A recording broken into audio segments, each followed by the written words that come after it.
Hi, good morning. I welcome you to this introductory session on GMAT. I will start with a brief introduction of our organization, IvyLeague Career Services. When IvyLeague Career Services started helping students in 1994, we realized that there is a huge gap between education provided by educational institutes, such as schools and colleges, and the expertise needed to excel in competitive exams, careers and life in general. Actually, the standardized syllabus followed in schools and colleges serves its need excellently well for the educational purpose for which it is designed, but on the other hand, aptitude tests such as GMAT require not only a different set of specific knowledge and its corresponding application but also a certain attitude and approach which are needed to handle the academically challenging MBA and MS programs and the future careers based on them. At IvyLeague, our psychometricians and faculty members know these aptitude tests inside out and help you beat them. We research the best of test prep programs available in the world and their pros and cons. We constantly take inputs from students, parents and teachers, so that we can design programs according to the needs and wants of students.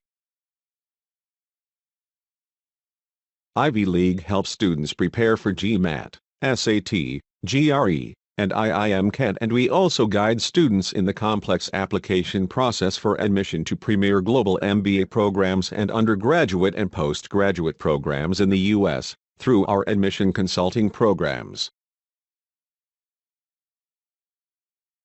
The GMAT stands for the Graduate Management Admission Test. It is a standardized aptitude test required to pursue an MBA from globally renowned business schools. Developed by Graduate Management Admission Council or GMAC, managed by ACT Pearson VUE and conducted at Thomson Prometric Centers. Global business schools select those students for their MBA programs, who have a well-rounded personality with some differentiating factors to add diversity to their batches to promote peer learning. In the admission process, business school admission committees check some numerical parameters and subjective parameters in the candidates. The numerical parameters includes past academic grades and GMAT scores. Actually, in order to improve their own ranking, the top business schools may even decide on a threshold GMAT score to weed out a lot of students initially and later get down to studying the profiles of remaining students. So GMAT can have a major influence on your candidature in a top-end business school. On taking the GMAT, you get 3 scores, a score of 0 to 6 for your performance on AWA, or Analytical Writing Assessment, a score of 1 to 8 for your performance on Integrated Reasoning, and the most important score in the range of 200 to 800 for your performance on Quantitative Ability and Verbal Ability sections. The GMAT scores are valid for 5 years, or less for some business schools such as the Indian Institutes of Management prefer fresh scores. Moreover, as Indian students are ESL students, ESL stands for English as Secondary Language students, so they have to take the TOEFL or IELTS as well, though waivers or exemptions possible. You have to register online at www.ma.com for the GMAT. The fee is $250 and is payable only by credit card. Moreover, during the whole process of preparing for GMAT, taking the GMAT, applying to business schools and finally to join a business school after selection, you need to have a valid passport with at least 6 months of validity as a must. On the GMAT, you are tested at 3 levels. At the first level, a certain threshold of knowledge is required and tested. This could be comprised of certain concepts that you would already know and others which you will have to learn right from scratch. If I talk about sentence correction, then your school may have taught you parallel construction but may not have taught you whether you can break rules of parallel construction in certain situations.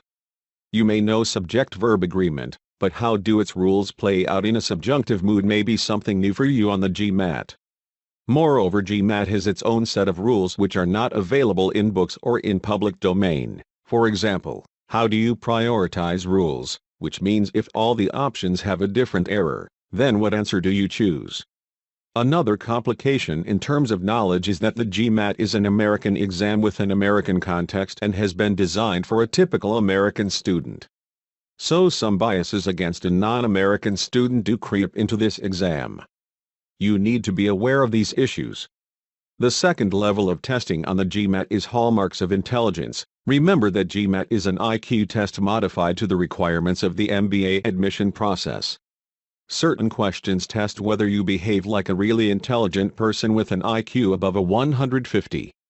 Really intelligent people with an above-average IQ have a certain different way of thinking and approach problems in a different manner. For example, such intelligent people use a sequential objective method to reach a conclusion or a decision.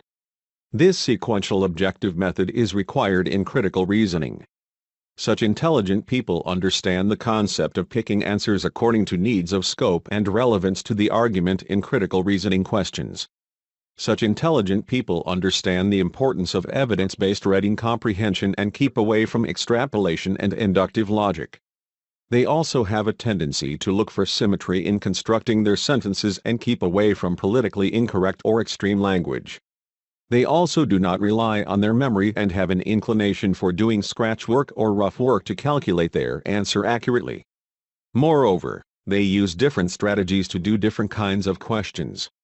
Actually, a question can be attempted by many methods, and the method which ensures that you take least amount of time and with least chance of making a silly or a technical mistake is called as its strategy. For example, they convert algebra questions into an arithmetic language to crack them. If you do not do all these things automatically, you will have to learn them. We can help you in learning these hallmarks of intelligence.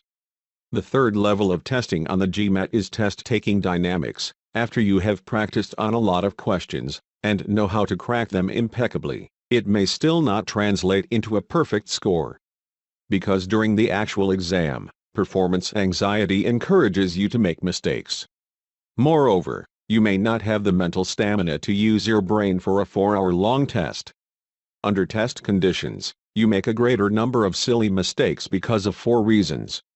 These are test anxiety, lower attention span, less stamina, and newer format of exam. Let's understand these 4 issues and their solutions. A. In terms of anxiety, just the thought that we are being tested causes butterflies in our stomach. This performance anxiety affects your scores badly. So attempt as many simulated exams as possible so that you become immune to anxiety. B. Understand what is a lower attention span. You have an attention span of 1 hour. But this is a 4-hour exam, so after the first hour, you feel like taking a break to perform better later, but you are not permitted to do this. To increase your attention span, get into the habit of using your brain continuously for longer stretches of time, without even taking a moment's break during your study.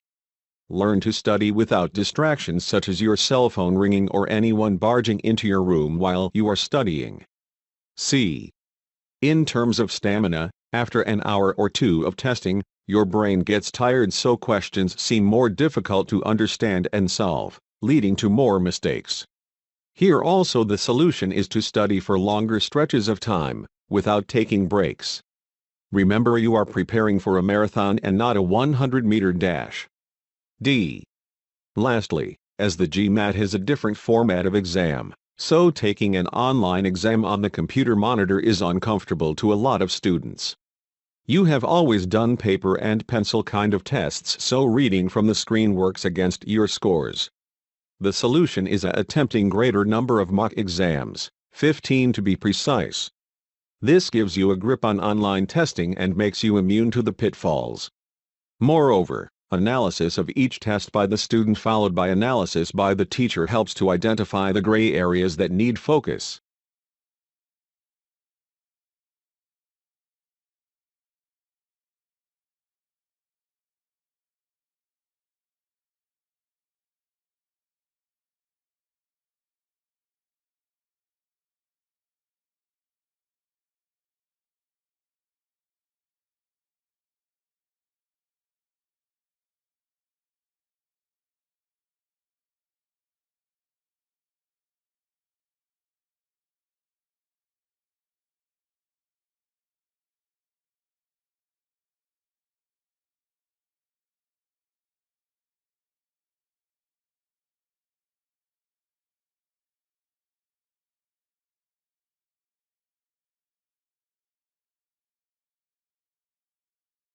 So what subjects does the GMAT test you on? GMAT tests the following 4 subjects in the 4 different sections on the exam. The test begins with AWA, or Analytical Writing Assessment, followed by Integrated Reasoning, Quantitative Ability and Verbal Ability. The Analytical Writing Assessment section measures your ability to think critically and to communicate your ideas. During the AWA, you are asked to analyze the reasoning behind a given argument and write a critique of that argument. You are given a realistic-looking argument on screen and you are asked to analyze the reasoning behind that argument. So, you have to type out an essay in which you have to critique that argument for its weaknesses and suggest what can make the argument more cogent and convincing. To get a good score on AWA, you need to know the mechanics of essay writing and be good at critical reasoning, so that you can figure out the technical assumptions in the given argument. Moreover, you need to have a respectable typing speed of at least 30 words per minute. In the AWA section, you get a score in the range of 0 to 6. A score of 4.5 or more is considered a hygiene factor on the AWA section. Now let us look at an example of an AWA prompt to get a better idea. Please spend a moment on this. The following appeared in an announcement issued by the publisher of the Mercury, a weekly newspaper. Since a competing lower-priced newspaper, the Bugle, was started 5 years ago, the Mercury's circulation has declined by 10,000 readers. The best way to get more people to read the Mercury is to reduce its price below that of the Bugle, at least until circulation increases to former levels. The increased circulation of the Mercury will attract more businesses to buy advertising space in the paper. Discuss how well reasoned you find this argument. In your discussion, be sure to analyze the line of reasoning and the use of evidence in the argument. For example, you may need to consider what questionable assumptions underlie the thinking and what alternative explanations or counterexamples might weaken the conclusion. You can also discuss what sort of evidence would strengthen or refute the argument, what changes in the argument would make it more logically sound, and what, if anything, would help you better evaluate its conclusion. You can pause the video at this stage, so that you can take your own time to get familiar with this question type.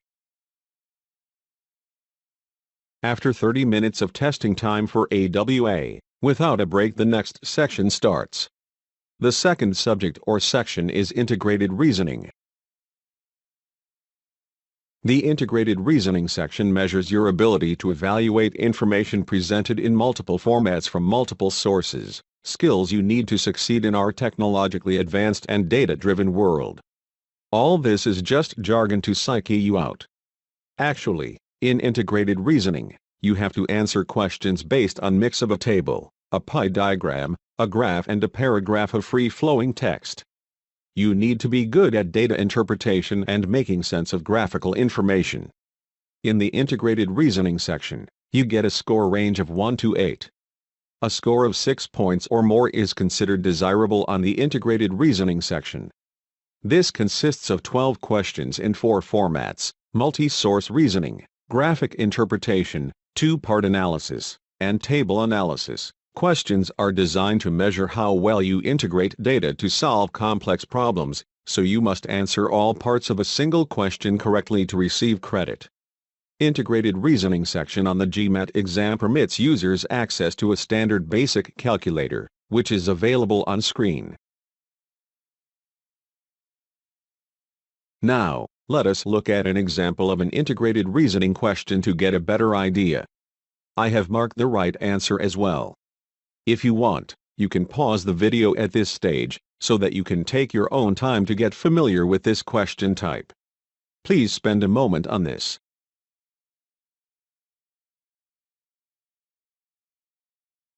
Immediately after the Integrated Reasoning section of 30 minutes gets over, you get an optional break of 8 minutes before the third section on the GMAT, the Quantitative Ability section, starts. This quantitative ability section cannot be called a mathematics section because school or college type of mathematics is not tested. The questions test easier mathematical concepts and involve less complex calculations, though the questions are trickier and each question tempts you to make silly mistakes in terms of understanding the question and how you finally attempt the question. The quantitative section of the GMAT measures the ability to reason quantitatively, solve quantitative problems, interpret graphic data, and analyze and use information given in a problem. The use of calculators is not allowed on the quantitative section of the GMAT. Test takers must do their math workout by hand using a dry erase pen and laminated graph paper which are given to them at the testing center. Questions require knowledge of topics such as arithmetic, algebra, geometry and modern math. Scores range from 0 to 60, although GMAT only reports scores between 11 and 51. On the quantitative ability section, questions are presented in two formats or designs called as problem solving and data sufficiency. Now, let us look at an example of a quantitative ability problem solving question to get a better idea. I have marked the right answer as well. You can pause the video at this stage so that you can take your own time to get familiar with this question type. Please spend some time on this. Now, let's look at an example of a quantitative ability data sufficiency question. Data sufficiency is a unique question type that appears on the GMAT and is designed to measure the ability to understand and analyze a quantitative problem, recognize what information is relevant or irrelevant and determine at what point there is enough information to solve a problem or recognize the fact that there is insufficient information given to solve a particular problem. The directions are complicated on a data sufficiency question and these directions need to be understood properly before you start solving this question type. These are the standard directions that you will see for data sufficiency questions when you take the GMAT test. If you read them carefully and understand them clearly before going to sit for the test, you will not need to spend too much time reviewing them once you are at the test center and the test is underway. The directions say, each data sufficiency problem consists of a question and two statements, labeled 1 and 2, which contain certain data. Using these data and your knowledge of mathematics and everyday facts, such as the number of days in July or the meaning of the word counterclockwise, decide whether the data given are sufficient for answering the question and then indicate one of the following answer choices. You mark option A if statement 1 alone is sufficient, but statement 2 alone is not sufficient. You mark option B if statement 2 alone is sufficient, but statement 1 alone is not sufficient. You mark option C if both statements together are sufficient, but neither statement alone is sufficient. You mark option D if each statement alone is sufficient. You mark option E if statements 1 and 2 together are not sufficient. Please note that in data sufficiency problems that ask for the value of a quantity, the data given in the statements are sufficient only when it is possible to determine exactly one numerical value for quantity. Now, let us look at an example of a quantitative ability data sufficiency question. The right answer has been marked for you. You can pause the video at this stage so that you can take your own time to get familiar with this question type. Please spend some time on this. After the quantitative ability section of 75 minutes gets over, you get an optional break of 8 minutes before the fourth and last section on the GMAT starts. The fourth section on the GMAT is the verbal ability section, or put simply the English section. The verbal ability section is the hardest section on the GMAT to score in for all types of students, whether American or Asian, whether from a great convent school background or from a non-English medium school background. To make matters worse, the verbal section appears on your screen after you have already been tested for 2 hours and 35 minutes, so you are already exhausted and tired and this section needs a fresh mind. These issues make this section even more challenging. The verbal section of the GMAT exam measures the test taker's ability to read and comprehend written material, reason and evaluate arguments and correct written material to express ideas effectively in standard written English. Scores range from 0 to 60, although they only report scores between 11 and 51. The verbal ability section has 3 types of questions on reading comprehension, critical reasoning, and sentence correction. The reading comprehension part involves answering questions based on a passage. This seems to be a familiar area as we all have done a lot of practice of reading comprehension in our schools. But the reading comprehension done in schools is straightforward, while reading comprehension of GMAT is pretty confusing and sneaky.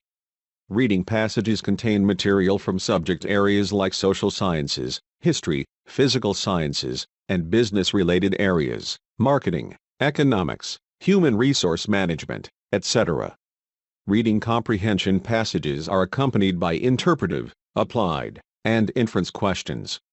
This section measures the following abilities: 1.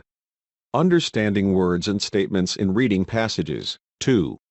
Understanding the logical relationships between significant points and concepts in the reading passages. 3. Drawing inferences from facts and statements in the reading passages. 4. Understanding and following the development of quantitative concepts as they are presented in verbal material. And 5. Understanding the author's point of view and their proposed arguments. These are the standard directions that you will see for reading comprehension questions when you take the GMAT test. If you read them carefully and understand them clearly before going to sit for the test, you will not need to spend too much time reviewing them once you are at the test center and the test is underway. The directions say that each passage is followed by questions about its content. After reading a passage, select the best answer to each question among the 5 choices. Answer all questions following a passage on the basis of what the passage states or implies. Now, let us look at an example of a real verbal ability reading comprehension question to get a better idea. I have marked the right answer as well. Please spend a moment on this.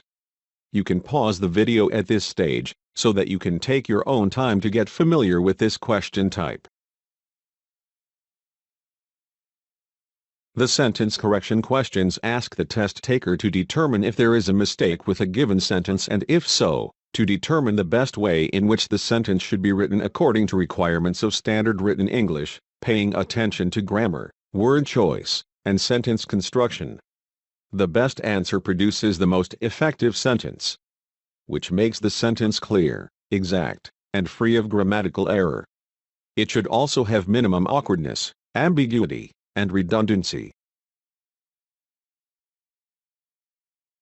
These are the standard directions that you will see for sentence correction questions when you take the GMAT test. If you read them carefully and understand them clearly before going to sit for the test, you will not need to spend too much time reviewing them once you are at the test center and the test is underway. Sentence correction questions present a sentence, part or all of which is underlined. Beneath the sentence, you will find 5 ways of phrasing the underlined passage. The first answer choice repeats the original underlined passage.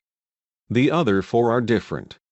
If you think the original phrasing is best, choose the first answer. Otherwise, choose one of the others. This type of question tests your ability to recognize the correctness and effectiveness of expression in standard written English. In choosing your answer, follow the requirements of standard written English. That is, pay attention to grammar, choice of words, and sentence construction. Choose the answer that produces the most effective sentence. This answer should be clear and exact, without awkwardness, ambiguity, redundancy, or grammatical error. Now, let us look at an example of a real verbal ability sentence correction question to get a better idea. I have marked the right answer as well. Please spend some time on this. You can pause the video at this stage, so that you can take your own time to get familiar with this question type. The third type of questions on verbal ability section are called as critical reasoning questions. These questions are designed to test the reasoning skills involved in making arguments, evaluating arguments, and formulating or evaluating a plan of action. Questions are based on materials from a variety of sources. This section measures the following abilities: argument construction, argument evaluation, and formulating and evaluating a plan of action. These are the standard directions that you will see for critical reasoning questions when you take the GMAT test. If you read them carefully and understand them clearly before going to sit for the test, you will not need to spend too much time reviewing them once you are at the test center and the test is underway. The directions say that for these questions, select the best of the answer choices given. Each of the critical reasoning questions is based on a short argument, a set of statements, or a plan of action. For each question, select the best answer of the choices given.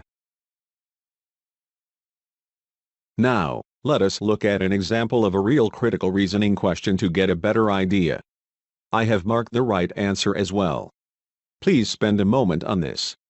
You can pause the video at this stage, so that you can take your own time to get familiar with this question type. This is a holistic view of the complete battlefield for you. I am also reiterating a few important things here.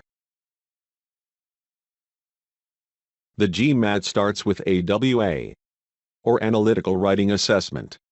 In AWA section you have to type out an essay in a time duration of 30 minutes. You can get a score in the range of 1 to 6 for your performance on AWA, as long as your essay is on the topic, but if your essay is off course, then you may even get a 0. A 0 score also results if you use a profanity on the essay. The next section is Integrated Reasoning.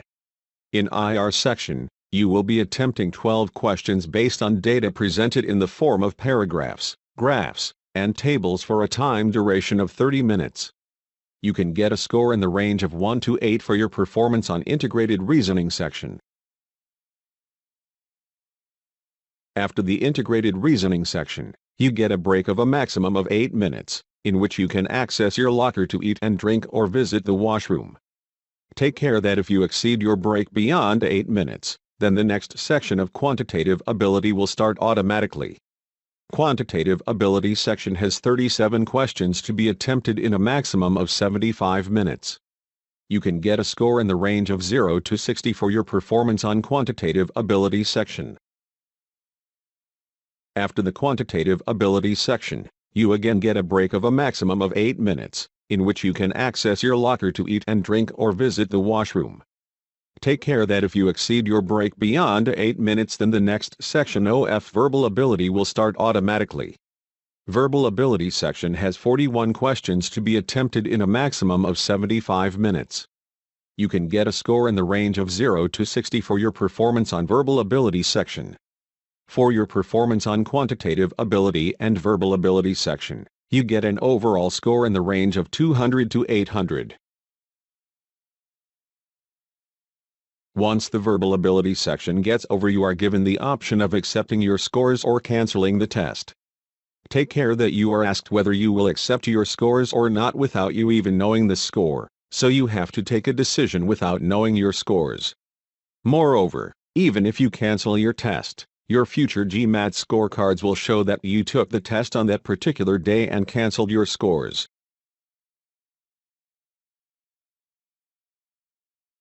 Now, let us know more about the intricacies of the GMAT.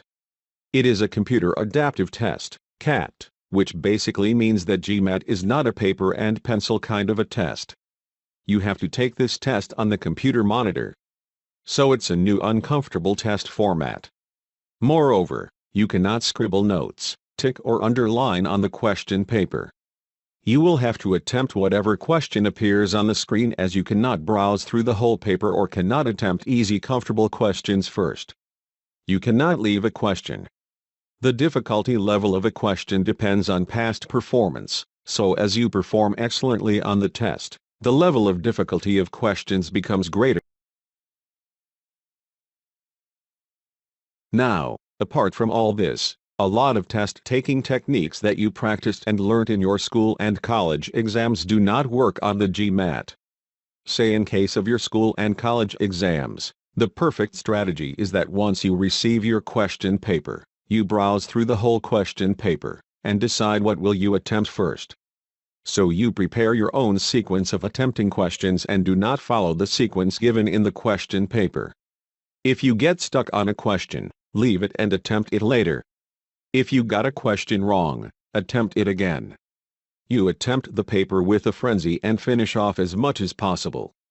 Moreover, every question in the paper carries marks. But on the GMAT, you can see only one question at a time, and unless and until you mark the answer, the next question will not appear on the screen. You cannot skip a question. You can't return to previous questions. You can't change an answer. The GMAT is a front-loaded test, which means that the first few questions are much more important than the later few. You must finish the sections, as GMAT has a strong penalty for not finishing. Moreover, there are a few experimental questions in each section, which are not scored, but you act as a guinea pig to rate the difficulty level of these questions. 9 out of 37 questions of quantitative ability and 11 out of 41 questions of verbal ability are experimental in nature. That's a whopping 25% of questions. You can take the GMAT almost any day. The exam lasts for about 4 hours, making it a test of stamina, concentration, mental toughness, and pacing. All these are as important as preparation. In the computer adaptive testing format, questions differ for each test taker, depending on performance. This CAT format is applicable only to quantitative and verbal sections. For every correct answer, you see a rise in scores and end up with a more difficult question next.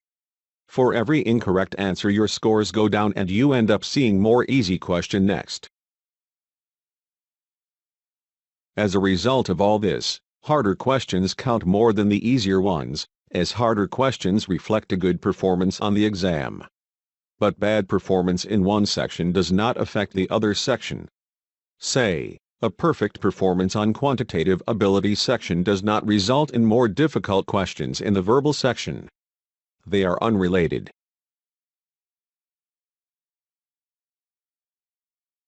In terms of scores on the GMAT, scores in our essay grades range from 0 to 6 and 0.5 increments. In integrated reasoning, grades range from 1 to 8 in 1 increments. Quantitative aptitude grades range from 0 to 51, called as the scaled score. 51 corresponds to a 99 percentile, the highest anyone can get. Verbal ability grades range from 0 to 51, called as the scaled score. 46 to 51 corresponds to 99 percentile, the highest anyone can get. Based on quantitative and verbal ability, the total score ranges from 200 to 800 in 10-point increments. 760 to 800 means 99 percentile, the highest anyone can get. If you get a scaled score of 51 on both quantitative and verbal ability, it results in a score of the perfect 800. You can take the GMAT once per calendar month and not more than 5 times in one calendar year. The scores are valid for 5 years. You may cancel the score, but all test date scores are shown on record. All scores of all tests within last 5 years sent to schools. You will see your verbal, quantitative and the total score, 200 to 800, immediately. Official report comes after 2 to 3 weeks, with essay grades. You can send scores to 5 schools for free. If one scores a perfect 800, one can't retake the test for 5 years.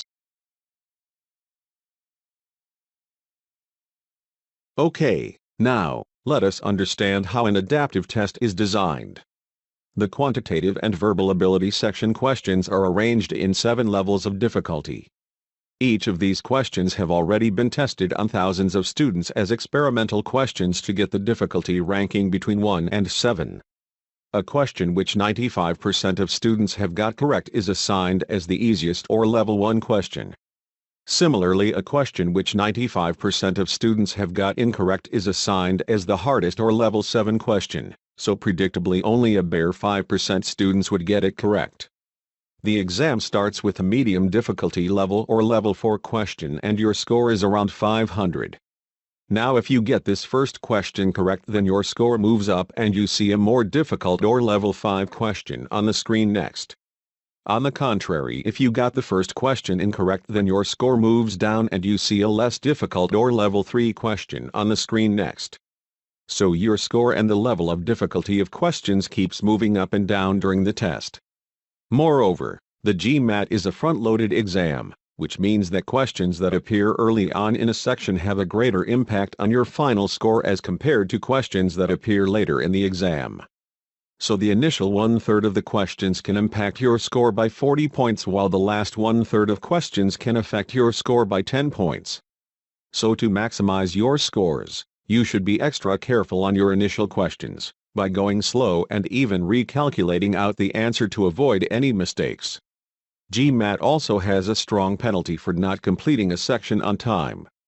Say if you leave the last question unattempted, then it will bring down your scores by 80 points. In order to understand how to exploit GMAT for its adaptability and front-loaded nature, let's take the example of two students, Normal Nick and Smart Sid, who take the test. For sake of keeping it simple, suppose the test has a bare 5 questions. Nick takes the exam first and gets the first 2 questions wrong and rest of the 3 correct and gets a certain score. On the other hand, when Sid takes the test, he gets the first 2 questions correct, gets the third one wrong, 4th correct and 5th wrong, and lands up with a certain score. You can now see that although both of them got 3 questions right and 2 wrong, still Sid ends up with a higher score. Actually, mistakes at the beginning of the test cost dearly. So to maximize your score, go slow and more careful with the initial questions, and later if you make a few mistakes as you go faster, still your scores would have risen so high that it wouldn't really impact your scores. Actually, the test paper of the GMAT is researched and designed in such a manner that across a month when students take the test, their scores follow a bell curve, where a very small number of students get a score of 200 or an 800, but a maximum number of students get a 50 percentile score of 540. As the question paper has all 7 levels of questions, is adaptive and uses a certain algorithm to ensure that the bell curve is maintained. The bank of questions is changed every calendar month.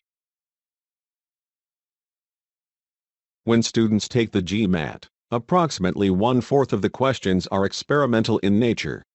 Suppose 95% of students get a particular question incorrect, then it will get assigned as the hardest or level 7 question.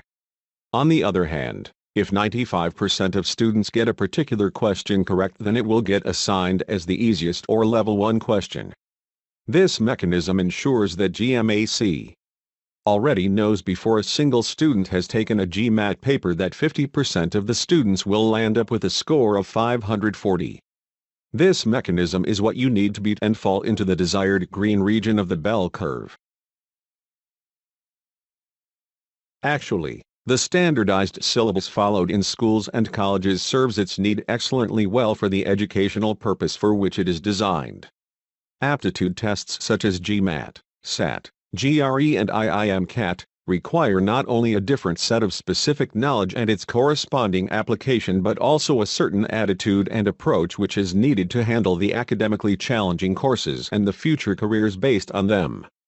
At IvyLeague, we know that aptitude tests such as GMAT, SAT, GRE and IMCAT are designed by experts in psychometrics, a super specialized area of psychology, and not by teachers of English and mathematics. So all our test prep programs are designed by psychologists experts in psychometrics and modified according to class needs by the teachers who deliver the programs according to the needs of the students. Our psychometric experts know the tests inside out and help you beat them.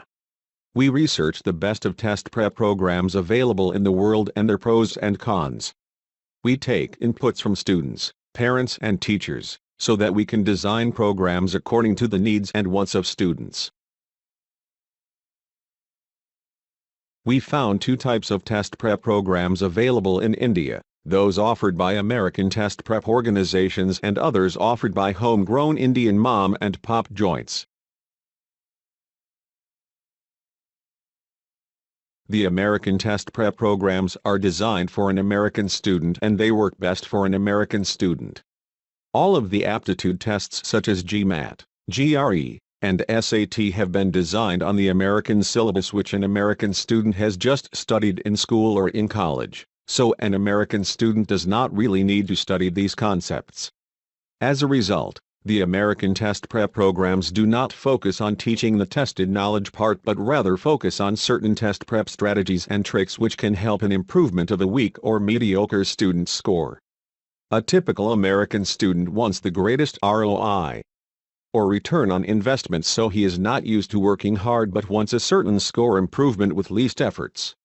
But good and hard-working Indian students do not see a worthwhile score improvement in these American programs as they lack the basic knowledge being tested. The Indian test prep programs do not focus on test prep strategies and tricks but unnecessarily teach whatever English and math they know. The teachers of Indian test prep programs do not even know that the exams are not focused on the English and math which they are teaching, but the tests just use the language of English and math to design questions. Students joining such institutes work very hard but are unable to get a good score improvement because these students still do not understand the dynamics of the test and have not been trained in test-taking techniques. A lot of such problems can be avoided by an extensive teacher training and certification program, but Indian test prep institutes don't have the talent needed to conduct them. American institutes have started franchises in India and train Indian teachers to facilitate the programs, but certification and jobs are given to anyone who doesn't ask for a higher salary package. Have you heard the famous saying, "When you pay peanuts, you get only monkeys," and such institutes have a lot of monkeys playing around with careers of students. The solution is in realizing the background and study behaviors of Indian students and benchmarking their performance according to the specific needs of the exam. Indian students are very hard-working and do hard work with the single target of the perfect score. Moreover, Indian students struggle with these standardized American exams such as SAT, GMAT and GRE as they are not familiar with American English and American context of the exams. Benchmarking of performance helps in identifying the necessary rules that Indian students have not been taught in their schools and helps in realizing the need for test-taking techniques. Indian students need to be taught all the rocket science behind the questions. Some things are completely new, say parallel construction in American grammar, the objective way needed in critical reasoning, or transposition in coordinate geometry, and evidence-based reading comprehension, which are not taught at all in Indian schools. Some American concepts clash with whatever has been taught in Indian schools and colleges. For example, rules of subjunctive mood may clash with subject-verb agreement rules taught in our schools. Still, there are some concepts taught to us in our schools which also tested on these exams, so they may just need a revision. This has to be followed by application of concepts on questions. This is where strategies for handling questions become important, as the multiple choice pattern and other designs of questions need specific strategies to avoid silly avoidable mistakes. This brings a quantum jump in scores. Now you attempt a lot of practice exercises to polish your skills. After you have practiced on a lot of questions, and know how to crack them impeccably, it may still not translate into a perfect score. Because during the actual exam, performance anxiety encourages you to make mistakes. Moreover, you may not have the mental stamina to use your brain for a 4-hour-long test. Simulated exams or mock tests are valuable tools to understand what's missing in your preparation, and, later, to realize that if you know everything, what changes you still need to make in the way you handle yourself during the real exam to get an optimum score. Mock exams do a final polishing and a student understands the test dynamics. Teachers facilitate the delivery of test prep programs. They need to be masters of the tested subjects, know how to teach the subjects, empathize with students to understand what confusion students can have in the subjects, and keep the learning comprehensive and interesting enough so that a student can meet all the demands of the test. The hardest part for us at Ivy League was to find the most efficient academicians in the test prep industry. We were surprised to find that the country's and the world's leading test prep organizations were the weakest in the most important part of delivery of their test prep programs, teachers. Because of impractical scaling up of their operations, teacher quality was seriously compromised. Any fresh graduate who would not be thrown out of classroom by the students had a confirmed job with the test prep institute. Now the teacher learned from his own mistakes. After teaching for about 5 years, when he would become somewhat better, he would actually become too expensive for the test prep institute to continue. This teacher would move out of the institute or be asked to leave because he would start suggesting changes to the test prep program, and these changes would come in the way of scaling up and markups. We bent over backwards to accommodate the most experienced faculty members to design and teach our programs. All our teachers have an average of 15 years of work experience. But apart from gray hairs, the deciding factor in selecting faculty members has been their excellent feedback and high standards of teaching ability. If I talk about our study material and program design, then we believe that the classroom teaching and study material have to comprehensively drive home concepts. Practice exercises should diagnose gaps in learning and give enough practice to become perfect, and have mock tests to master test dynamics. Scaled-up operations mean that even when a test prep institute has practice material and realizes that students need practice material to work hard, still more practice exercises cannot be given, as it would cost money. At IvyLeague, we continuously prepare and polish up our practice material so that we can give a student as much of practice as needed to become the best. While designing our study material, we have only the needs and wants of a student in mind. This translates into a study material that effectively drives home every concept, and apart from a mandatory set of practice material, there is enough practice material for a very hard-working student who doesn't want any stone unturned. So, we believe that an ideal test preparation should entail the following. 1. The GMAT is a modified IQ test or an intelligence test, and even before you start your preparation, you have intelligence. Moreover, you already have an exposure of English language and you have done a lot of mathematics till high school. So you will definitely be good at certain areas tested on GMAT, while you may be rusty or weak at other areas. So, as a first step, we benchmark your performance by subjecting you to a simulated or mock test before starting your preparation. This should be followed by an objective critical analysis from an expert teacher to comment on issues which may not be in public domain. This helps in giving a realistic idea about the level of hard work needed and timelines to be maintained during preparation. Now, find the right set of books and a teacher who can make your learning challenging, comprehensive, engaging and fun. Learning and mastering the specific strategies and procedures to handle each type of question appearing on the real exam. This also entails identifying each type of question that appears on the real exam and knowing how to crack it by using its specific strategy and procedure. Understanding all concepts and rules tested on the real exam and applying them on a certain number of real exam questions until you become perfect. Clearing the concepts with your teacher on each and every question, in which you make a mistake and cannot realize what went wrong. Identifying concepts that you tend to forget. And identifying questions where you tend to make mistakes. Practice questions under a time constraint to decrease your response time to handle questions. Your accuracy dips down as you work faster, so work on it and take progressive tests having multiple topics. After you have attained a certain level of expertise, start taking mock exams to understand test dynamics and how a complete exam affects your accuracy and performance. Issues such as lower accuracy when you attempt a multiple subject and multiple topic test, shorter attention span, low stamina to use brain actively for 4 hours, test anxiety and nervousness, etc. should be identified. Take more tests and address whatever problems you have. Keep doing mid-course corrections in your preparation based on mock test performance and analysis.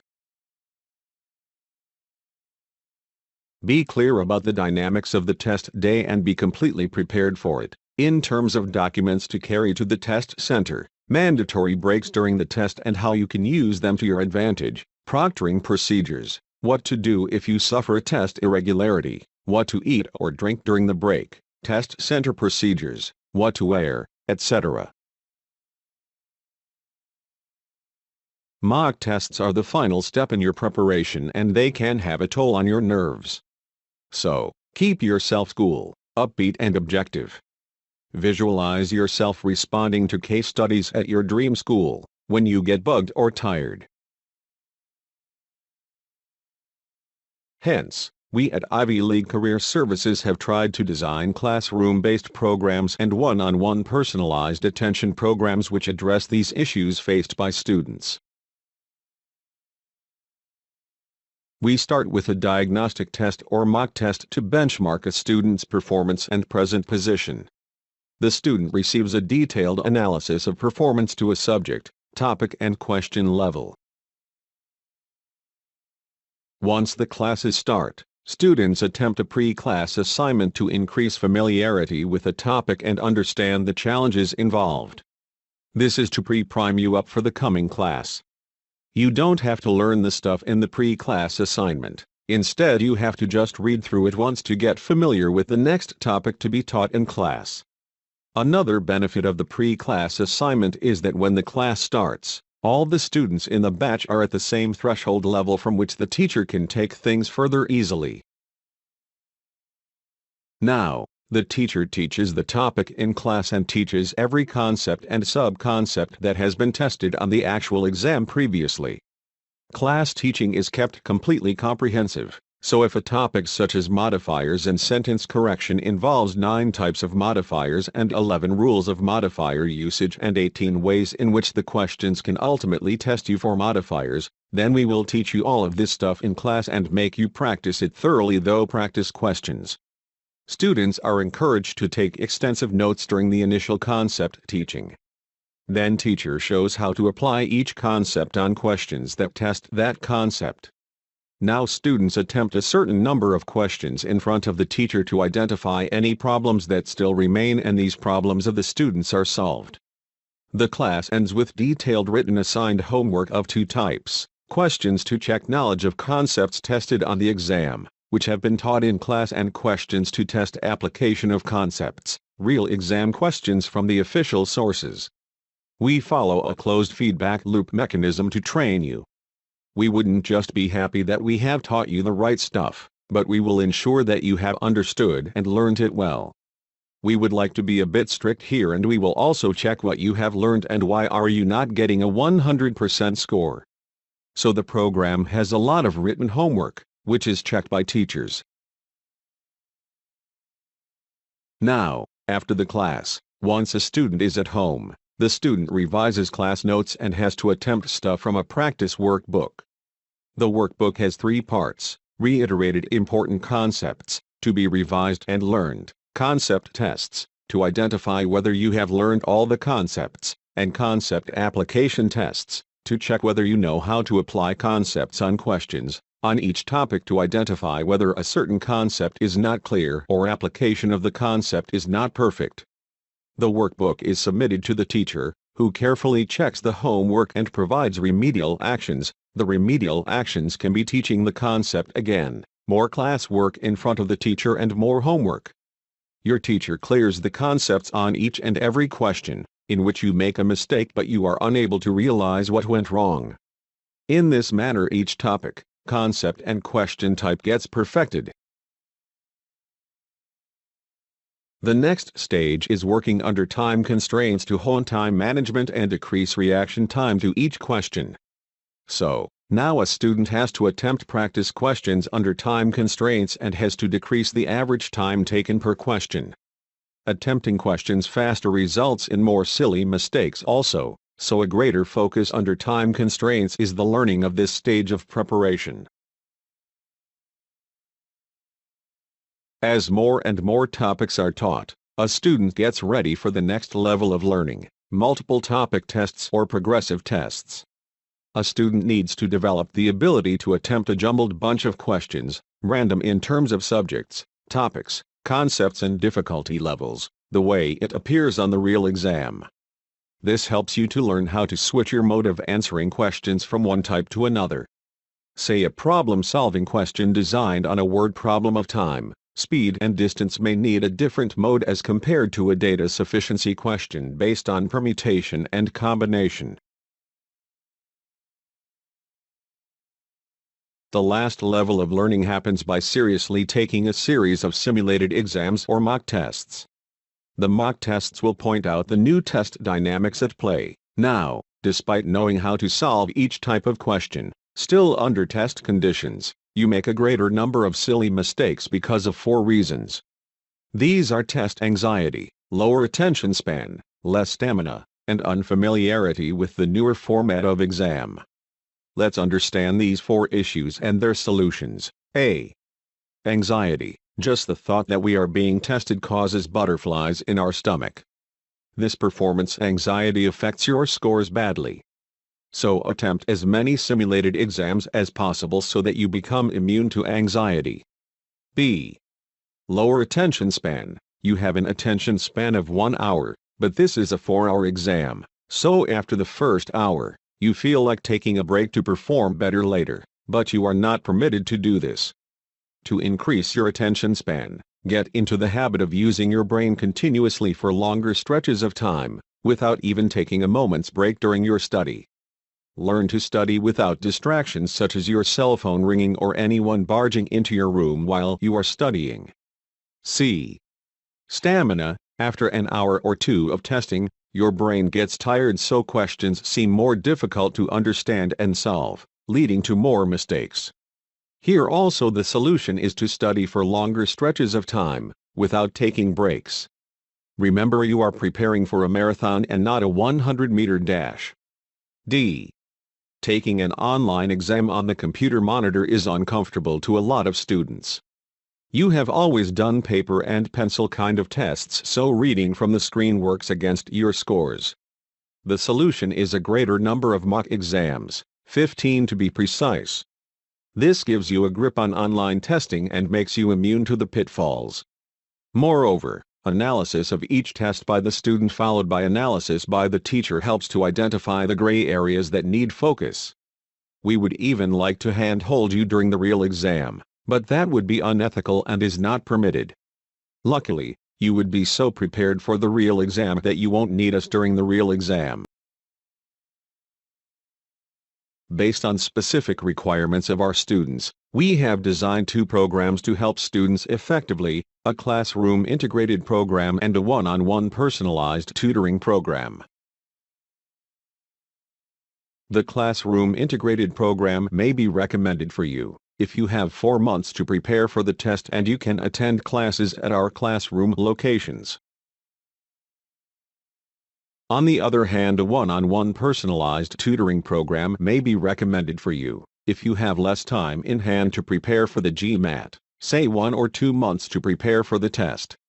If you want complete personalized attention with real-time monitoring of your progress by the teacher. If you want to learn at your own pace, fast or slow. If you are a high achiever and are ready to work hard to get the best possible score on the test. Or, if you cannot attend classes on a regular basis and need more flexibility of time. Now, if you are interested in taking help from IvyLeague to prepare for GMAT or handhold you in the complex admission process for the top-end global business schools, then send us an email at mail@ivyleague.us.com. In your mail, give details about what you are dreaming of and what preparation have you done so far. You can attach an updated resume and also mention everything about yourself that can help us give you more informed advice. Also write down your personal cell phone number and a convenient time so that we can arrange one of our senior faculty members to have a discussion with you and advise you accordingly. Thanks for watching this session and your interest in knowing more about the Ivy League.